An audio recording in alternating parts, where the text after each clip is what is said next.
Hello అండి, అందరికీ నమస్కారం. వెల్కమ్ బ్యాక్ టు మన యూట్యూబ్ ఛానల్ అండి. అందరూ ఎలా ఉన్నారు? నేనైతే మస్తున్నా. మీరు ఎలా ఉన్నారో కామెంట్ చేయండి. ఈరోజు చేసుకునే రెసిపీ వచ్చేసి వంకాయ కూర అండి. వంకాయ టమాటో కూరని ఎలా చేయాలో చూపెడతాను, చూస్తూ ఉండండి. ముందుగా స్టవ్ వెలిగించుకోవాలి. స్టవ్ వెలిగించుకొని ఒక గిన్నె అయితే పెట్టుకోవాలండి.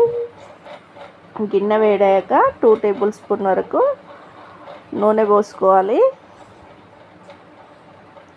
నూనె వేడాక 1/2 టేబుల్ స్పూన్ జీలకర్ర వేసుకోవాలి. జీలకర్ర చిటపటలాడిన తర్వాతకి ఇందులో మనం ముందుగా కట్ చేసి పెట్టుకున్న ఉల్లిగడ్డలు, పచ్చిమిరపకాయలు 2 కలిపి వేసుకోవాలండి. వీటిని ఒక 2-3 నిమిషాల పాటు మంచి దోరగా ఉడికించుకోవాలి.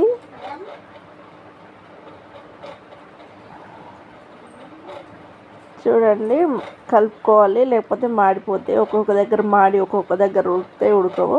అందుకనే కలుపుకొని ఉడికించుకోవాలి 2-3 నిమిషాలు. చూడండి, మనకు మంచిగా ఉడికినాయండి ఉల్లిగడ్డలు, పచ్చిమిరపకాయలు. ఇలా ఉడికాక 1/2 టేబుల్ స్పూన్ వరకు అల్లం వెల్లుల్లి పేస్ట్ వేసుకోవాలి. అలాగే పసుపు కూడా వేసుకోవాలి. అల్లం వెల్లుల్లి పేస్ట్ వేసి కలుపుకున్నాక పసుపు వేసుకుందాము. అల్లం వెల్లుల్లి పేస్ట్ పచ్చివాసన పోయే వరకు 1 నిమిషం పాటు కలుపుతూ వేయించుకోవాలి. ఇలా కలుపుతూ వేయించుకోవడం వల్ల మనకు అల్లం వెల్లుల్లి పేస్ట్ మాడిపోకుండా మంచిగా ఉడుకుతుందండి. ఇలా ఉడికాక ఇందులో మనం ముందుగా కట్ చేసి పెట్టుకున్న వంకాయ ముక్కలని ఇందులో వేసుకోవాలి.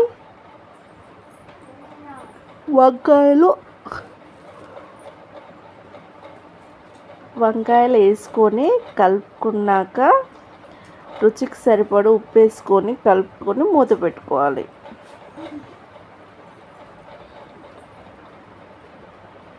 రుచికి సరిపడ ఉప్పు వేసుకొని కలుపుకొని మూత పెట్టుకోవాలండి.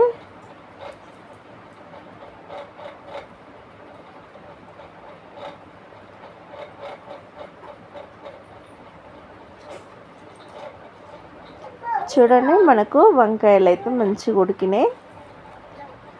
మధ్య మధ్యలో మూత తీస్తూ కలుపుకోవాలి. వంకాయలని కలుపుకున్నాక మనకు వంకాయలు అనేది ఈ విధంగా ఉడుకుతాయండి. అల్లం వెల్లుల్లి పేస్ట్ వేసినాక కొంచెం అడుగైతే మాడిపోతూ ఉంటుంది. కాస్త జాగ్రత్తగా కలుపుకోవాలి. బాగా ఉడికించుకోవద్దు. 50% ఉడికితే సరిపోతుంది వంకాయ. ఇలా ఉడికాక ఇందులో మనం ముందుగా కట్ చేసి పెట్టుకున్న 2 మీడియం సైజ్ టమాటాలను పండువి చిన్న ముక్కలుగా చేసుకొని కట్ చేసుకొని వేసుకోవాలి. వేసుకొని టమాటా మంచిగా గుజ్జు అయ్యే వరకు మూత పెట్టి ఉడికించుకోవాలి. మధ్య మధ్యలో కలుపుకుంటూ ఉడికించుకోవాలి టమాటాని. చూడండి, మనకు టమాటా అయితే బాగా ఉడికింది కదా.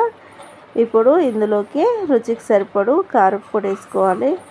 కారపొడి వేసుకొని కలుపుకొని 1 నిమిషం పాటు మూత పెట్టి ఉండనివ్వాలి. అప్పుడు మనకు కారం అనేది బాగా వేగుతుందండి. నూనె కూడా మంచిగా సపరేట్గా అయ్యి మనకు కర్రీ టేస్ట్ అనేది చాలా బాగుంటుంది. ఇప్పుడు మూత తీసి మనకు కావాల్సినంత ఎసరు అయితే పోసుకోవాలి. ఎసరు పోసుకొని ఇది మంచిగా ఉడికే వరకు మరో 2-3 నిమిషాల పాటు మీడియం ఫ్లేమ్ మీద ఉడికించుకుంటే మూత పెట్టి ఉడికించుకుంటే సరిపోతుందండి. మనకు వంకాయ టమాటా కూర అయితే రెడీ అయినట్లే. ఓకేనా ఫ్రెండ్స్, లాస్ట్లో మనము కొంచెం కొత్తిమీర వేసుకొని ఇంకా స్టవ్ ఆఫ్ చేసుకుంటే ఎంతో రుచికరమైన వంకాయ టమాటా కూర అయితే రెడీ అయినట్లే ఫ్రెండ్స్. ఓకేనా, ఈ వీడియో కనుక మీకు నచ్చినట్లయితే లైక్ చేయండి, షేర్ చేయండి, కామెంట్ చేయండి, ప్లీజ్ సబ్స్క్రైబ్ చేయండి ఫ్రెండ్స్. ఓకేనా, bye bye bye friends. Comment చేయండి. Bye bye.